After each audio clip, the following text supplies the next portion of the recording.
Marcos capítulo 15, versículo 21. Y dice la palabra: y obligaron a uno que pasaba, Simón de Cirene, padre de Alejandro y de Rufo, que venía del campo, a aquel que le llevase la cruz. Y le llevaron a un lugar llamado Gólgota, que traducido es lugar de la calavera. Y le dieron a beber vino mezclado con mirra, mas él no lo tomó. Cuando le hubieron crucificado, repartieron entre sí sus vestidos, echando suertes sobre ellos, para ver qué se llevaría cada uno. Era la hora tercera cuando le crucificaron. Oramos al Señor. Padre, te agradecemos por la oportunidad que tenemos de estar en este lugar y poder aprender de tu palabra. Abre nuestra mente y nuestro corazón para poder recibir lo de esta lección, Señor. Te amamos y seas tú en nuestra vida, Jesús. Amén. Hoy corresponde estudiar la segunda parte de nuestro tercer punto de la declaración de fe, que es: creemos que fue crucificado y sepultado. Diga conmigo: creemos que fue crucificado y sepultado. Usted y yo estamos acá por una simple razón: gracias a la muerte de Jesucristo en la cruz. Podemos estar en este lugar para darle alabanza a nuestro Rey, porque Él murió en la cruz por nosotros y llevó nuestros pecados. Ahora estudiaremos las 4 maneras en que podemos ver la muerte y sepultura de Jesucristo, la crucifixión y sepultura de Cristo en el Nuevo Testamento. En Marcos 10:45 dice la palabra: porque el Hijo del Hombre no vino para ser servido, sino para servir y para dar su vida en rescate por muchos. La primera manera en la que podemos ver la muerte de Jesús es como un rescate. ¿Qué significa un rescate? Rescate significa traer a alguien que está en peligro y ponerlo a salvo. Pues eso hizo Jesús con nosotros, y eso nos muestra el Nuevo Testamento diciendo que Él no vino para servir, para ser servido, sino para servir y para dar su vida en rescate por muchos. En el Antiguo Testamento también podemos encontrar que para rescatar a un esclavo de esa labor tenían que pagar por su libertad. Y ahora, por medio de la sangre de Cristo, el hombre tiene redención, el hombre tiene salvación y puede tener una relación íntima con Dios. En Colosenses 2:14 podemos encontrar que la palabra dice: anulando el acta de los decretos que había contra nosotros, que nos era contraria, quitándola de en medio y clavándola en una cruz. Nosotros no merecíamos el que Jesús muriera por nosotros, pero Él lo hizo, anulando el acta de los decretos que estaba en contra de nosotros, que nos decía que no podíamos tener una relación cercana con Dios. Jesús viene y nos da salvación. Qué hermoso el poder contemplar esta obra que Jesús hizo y que como la manera en que nos redimió. Se explica como algo que se obtuvo no por medio de oro o plata, sino por medio de la sangre preciosa de Cristo.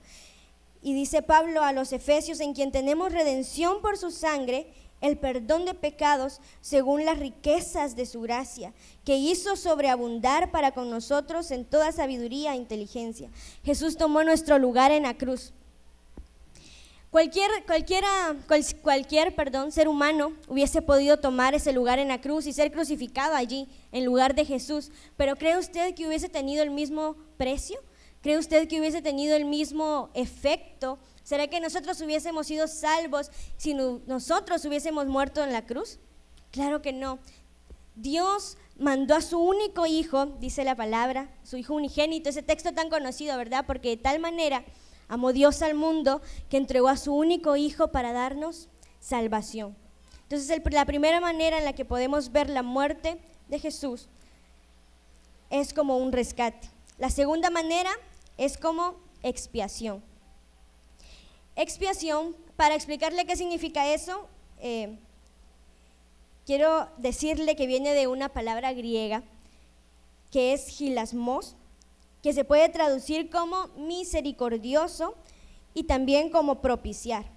Por lo tanto, la idea de esta palabra no significa solo aplacar la ira de Dios o calmar la ira de Dios, sino que significa una acción amante de Dios, el cual en su misericordia envió a su Hijo para borrar las culpas de la raza humana.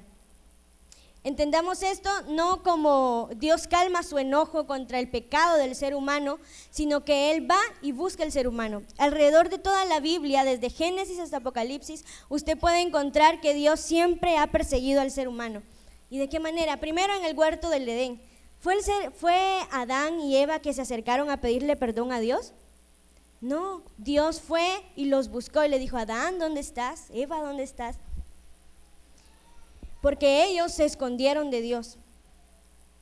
Entonces el ser humano siempre ha estado alejándose. Más adelante también en el libro de Jueces, ¿qué encontramos? El ciclo de que el pueblo de Israel falla, los enemigos lo atacan, luego levanta Dios a un juez y lo salva. Y así ha sido siempre. Dios ha estado rescatando al ser humano, Dios siempre ha buscado al ser humano. Y no fue la excepción en el Nuevo Testamento, sino que mandó a su Hijo para darnos salvación. Mandó a su Hijo, a quien puso como propiciación por medio de la fe en su sangre, para manifestar justicia a causa de haber pasado por alto en su paciencia los pecados pasados. Eso nos lo dice Pablo en el libro a los Romanos. Esto es la iniciativa total de la expiación. Se encuentra exclusivamente en Él. Dios envió a Cristo para que fuese la expiación de todos los pecados del mundo. Cobra sentido aquí la frase Dios es amor. Hemos escuchado esta frase, ¿no? A veces la escribíamos en nuestros cuadernos, Dios es amor, o en las mesitas vemos que los nenes escriben Dios es amor, pero ¿de verdad entendemos qué significa esta frase? Dios es amor. Es un amor incomprensible, es un amor que no lo podemos entender en nuestra mente finita, porque Dios es un Dios infinito, por lo tanto no podemos entenderlo de tal manera. Él nos buscó. Como seres humanos, cuando fallamos, vamos y pedimos perdón. Pero cuando nos ofenden, usted espera, que la persona que lo ofendió vaya y le pida disculpas, pero usted no va a pedirle disculpas porque fue esa persona quien le ofendió. Pero en este caso, Dios mandó a su único Hijo, Dios fue y nos buscó, Dios mandó a su Hijo para darnos salvación a nosotros que no merecíamos nada. Borró nuestras culpas y nos purificó por medio del sacrificio en Cristo. Esto es el nuevo pacto. En el Antiguo Testamento, para que los seres humanos pudiesen tener el perdón de Dios, lo que se hacía era sacrificar animales, sacrificar ovejas, corderos. Pero ¿qué pasa con Jesús? Él muere por usted y por mí. Estaba en ese entonces en la cultura del Antiguo Testamento que el lugar santo o el lugar santísimo, seguro en algún momento se ha topado con alguna de esas lecturas en la Biblia.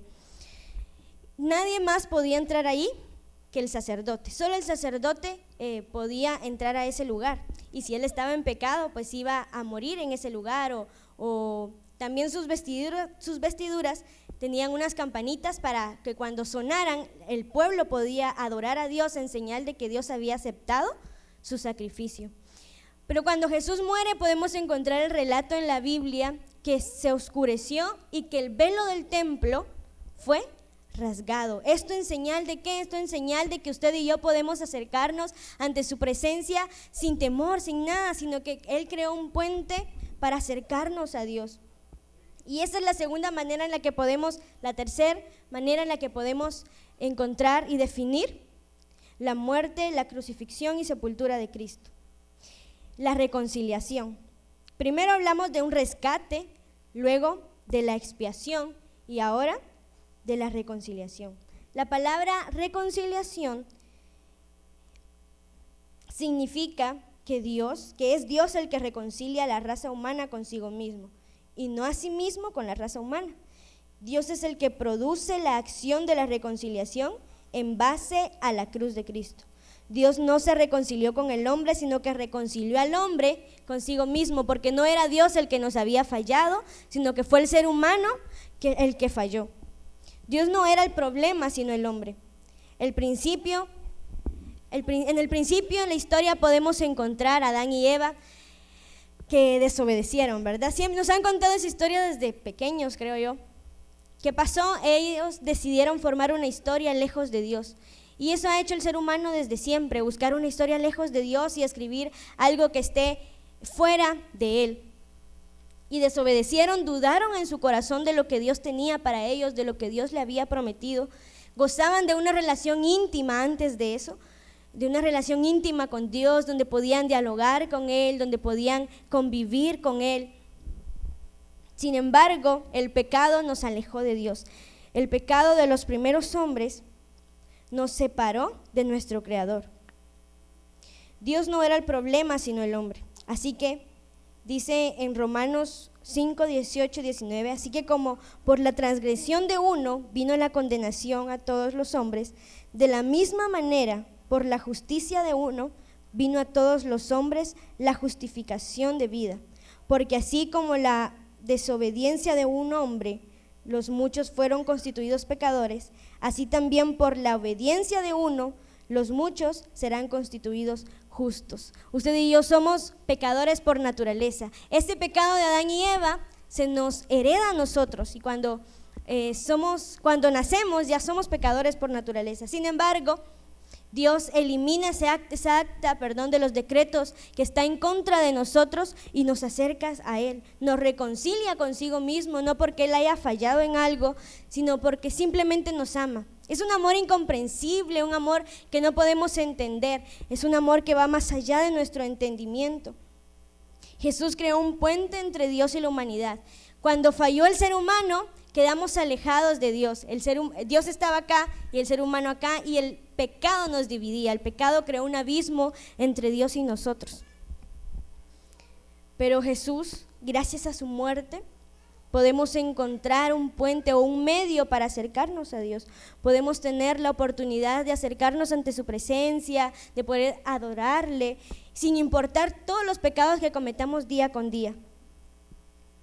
Porque así como por la desobediencia de un hombre fuimos alejados de Él, también por la obediencia de uno fuimos acercados ante Él.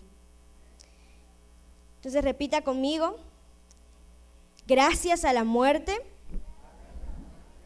de un hombre somos salvos. Y la cuarta manera en la que podemos entender la muerte de Cristo es una substinción. Esto significa que es un caso en particular. ¿Por qué un caso en particular?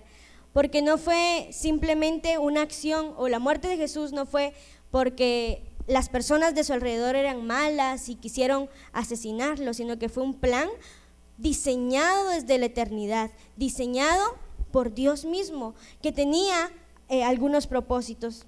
La muerte de Cristo fue un plan planeado, el cual tenía algunos propósitos, y según la Biblia podemos encontrar que uno de ellos es para que el hombre pudiese morir al pecado y vivir a la justicia, morir a lo que éramos antes, morir a nuestra vieja manera de vivir, porque seguramente usted tiene un testimonio claro de lo que era antes de venir a los pies de Cristo, tiene un testimonio de lo que Jesús hizo en su vida, de lo que aceptarlo implicó. Porque el hombre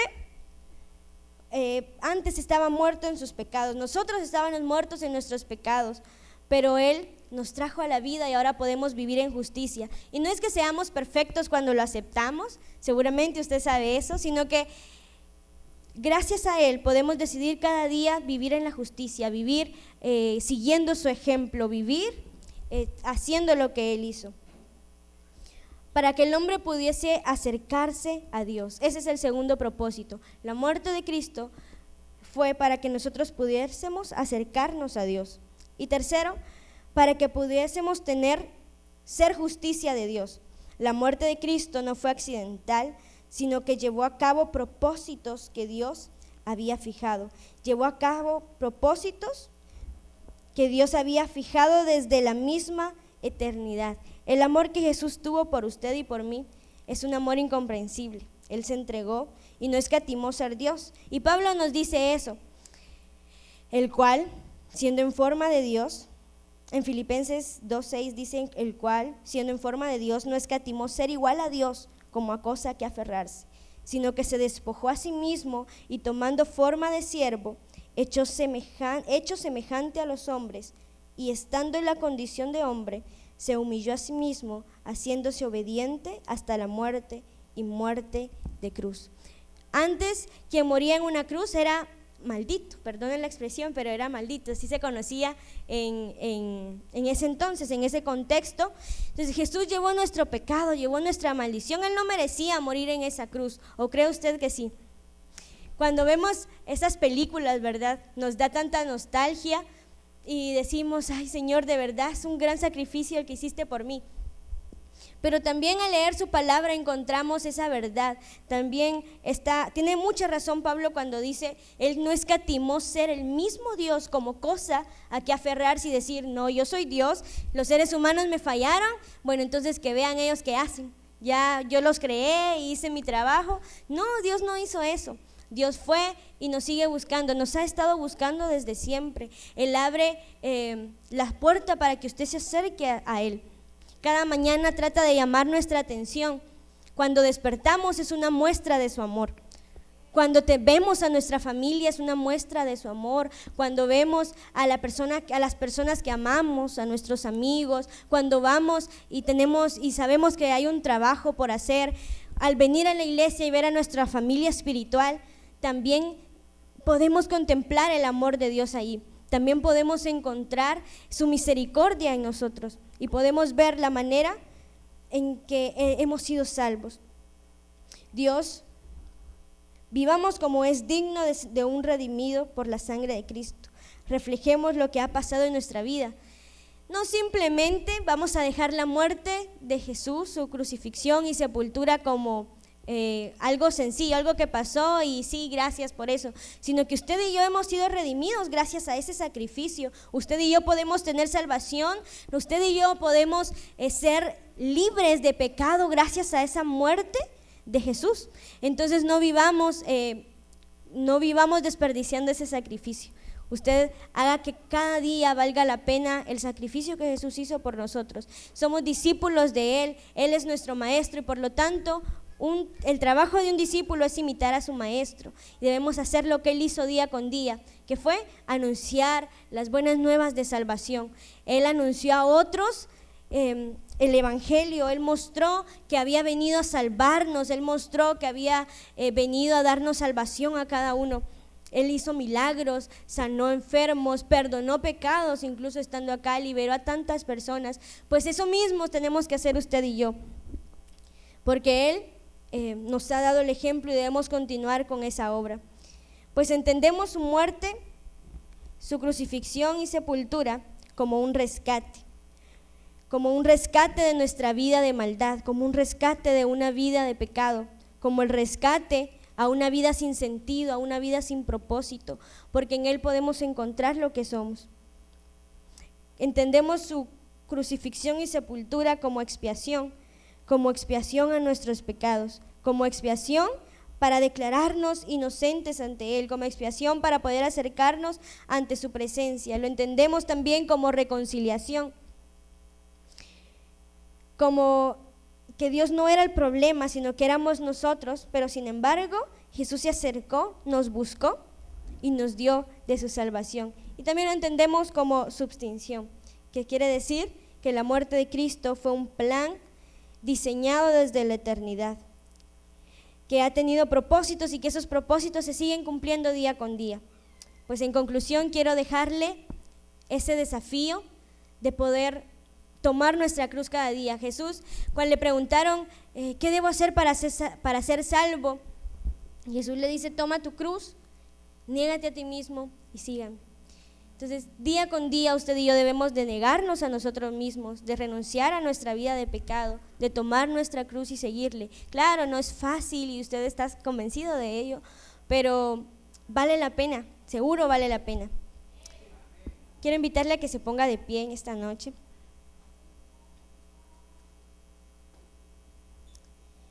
Y agradezcamos a Dios por la dicha que tenemos de llamarnos sus hijos, por la dicha que tenemos de decir que somos, que pertenecemos a su pueblo.